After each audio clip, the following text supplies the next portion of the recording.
Now, how do you tell what is the conclusion and what are the premises? A sad state of the world is that logic and language don't seem to coincide all the time. In fact, oftentimes our language is super sloppy, right? We say things and we use terms in ways that don't seem to fit what they literally mean. You know, again, a great example of this is sarcasm. I mentioned this in the what is a proposition video. I can say, hey, nice shirt, right? Or I could say, nice shirt. Same exact words mean completely opposite things.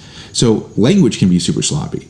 When we're looking at an argument, we're going to have to figure out where in this mess is the conclusion and what is trying to be established here and what is being used to establish those things. And then we're going to have to set them all up so that we know what we're trying to prove and what we're using to try to prove those things. So I highly recommend when we're doing this, when we're trying to figure out what an argument is, that you determine what the conclusion is first. What is the person trying to prove? And then you will look at the premises and try to make it make sense so that they establish the conclusion, or so that you could see why they would think that. Again, sometimes there aren't any premises because the conclusion is its own proof. Remember, we talked about humans are humans. All A is A. That proves itself. So there might not be any premises. But first figure out what the conclusion are, then figure out what the premises are, and some propositions might be irrelevant. Determining the conclusion first will actually help you figure this out. So here's an example I got. All birds have feathers. Ducks are birds. Ducks are my favorite animals. So ducks have feathers. Now notice I threw in ducks are my favorite animals. That is a totally arbitrary sentence. It doesn't have anything to do with the actual argument I'm trying to establish. What I'm trying to prove is that ducks have feathers, and the first two premises will establish that. But the third premise is totally random. Since I figure out what the conclusion is, I know what terms I'm trying to put together. Right? I know what things I'm trying to establish. So I can look at the rest of the propositions and say, which ones of these connect to this one? Some propositions, by the way, are unstated, but it's assumed that you will supply them. So, for example, if I say, I'm not going because Gregory is going to be there, right? Well, I'm not going is the conclusion. I know that because, and I'm going to say this I'm going to explain this in a little bit, but there's a clue word here, right? Because I'm about to give you my reasons for what I just said. In other words, I'm about to prove to you what I just said. I'm going to establish it logically. I am not going. Why am I not going? Number one, because Gregory is going to be there. Now, in and of itself, that premise doesn't prove anything, right? If Gregory is going to be there, sweet. But now if I say, I will not go anywhere where Gregory is, all of a sudden we have an argument. And that's what the person who's saying this is assuming that you're going to do, that you're going to fill in the blank there. So oftentimes we do this. So I don't think like if somebody talks that way, oh geez, sorry, they're just so sloppy in there. And we always do this. We assume someone's going to fill in because it just makes sense, right? Like if I were to say, if Gregory, I won't go because Gregory's going to be there. Imagine trying to survive if you couldn't like figure out, oh, and yeah, he must not want to go to places where Gregory is, right? It makes sense, and so why add that extra thing? Some conclusions are unstated as well. Sometimes all you get are the premises. So a hilarious movie, Them. I think it was starting Roddy Piper, the wrestler. In the middle of the movie, it is such a ridiculous line. He says, I only came here to do two things, to kick butt and chew bubblegum, and we're all out of bubblegum. Right? Well, the conclusion is, so I'm going to kick butt, right? But he doesn't say that. He assumes you're going to imply that, or he implies it, assuming that you're going to figure it out, and it's ridiculous line, and it's forced. It's totally forced in the movie too. It's like somebody thought, hey, this would be a cool line. And I think the original line, or at least what I've always heard, is to drink beer and kick butt, and not butt either. So, different word.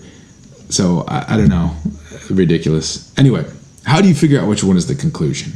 There are some clue words. For conclusions that you're about to see a conclusion, here are some clue words. Therefore, hence, thus, so. When you see those words, you're getting tipped off that you're probably going to see a conclusion. Not always, but oftentimes you're about to see the conclusion. Really, you're going to have to figure out for yourself what is trying to be proved here. But these are good guidelines. Here's some examples. If she weighs the same as a duck, she's made of wood, and therefore she's a witch. What is that trying to prove? That she is a witch, right? You hear therefore, and this is the conclusion. She is a witch. For those reasons that I just gave, she's the witch. A swallow may fly south with the sun, and hence it is not strange that we find a coconut here, even though it's tropical. Now that hence is telling me that is what I'm trying to conclude. That's what I'm trying to prove, right? Now, if we set our bars low enough, we can be happy with pretty deplorable circumstances. So, if happiness is what we aim at, we could be demotivated to improve ourselves or our circumstances. I can't remember where I read that. That is, if you're interested in like what is happiness, you can check out my Philosurfer YouTube channel. I did a video on happiness. I think that is, I can't remember exactly who wrote that. Anyway, the so gives it away. So, if happiness is what we aim at, but notice what this is. This is actually interesting. So, it says, if happiness is what we aim at. Really, you could look at that as a premise. We could be demotivated to improve ourselves or our circumstances. That's the conclusion. If we set our bars low enough, we could be happy with deplorable circumstances. Assume happiness is what we aim at. So, we could be demotivated to improve ourselves or our circumstances. That's kind of that's a trickier one. But the so, you can see, like the so is sort of tipping you off, but then they throw in the if then. Or you could see it as one whole proposition that you're trying to prove. If happiness is what we aim at, then we could be demotivated, right? That's a weird thing with the if then, though. That's not with the so. All right. How do you, there are some clue words also that you're going to see a premise. Here they are. Because, since, given that. So here's an example. The reasons and desires of people are opaque to observers because they reside in the mind, and we cannot see the minds of others. So, because here are the reasons I'm about to give you for the thing I just wanted to prove. So in other words, you gave the conclusion first, because is telling you that you're about to see the reasons why. They said that since we naturally have a survival instinct, we should employ that instinct. So since is telling me that I'm about to give you a premise. We naturally have a survival instincts because of that reason, since that reason, and then I'm going to give you the conclusion after that. We should employ that instinct. Now, once you've figured out what the conclusion is, there are a number of different formats that you can put these things in. Acceptable format. Of course, you can make up whatever format you want. Acceptable ones that people have had, you put almost like a math equation, right? Premise, line, conclusion, right? Like when you're adding big numbers. The one that I've always used is the 3 dots, which look like Mi Vida Loca. If you know about, if you know, right? So you do the premise, and then you do these 3 dot triangles, conclusion. If you're looking at that and like, how in the world did he do that? Did he just draw 3 dots?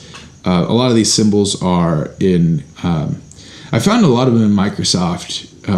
Not as they are in Apple, but not as, or Mac I should say, but not as good. There's not as many, but yeah, insert symbol and you can find it eventually. It takes a while, but maybe I'll do something on how you find that.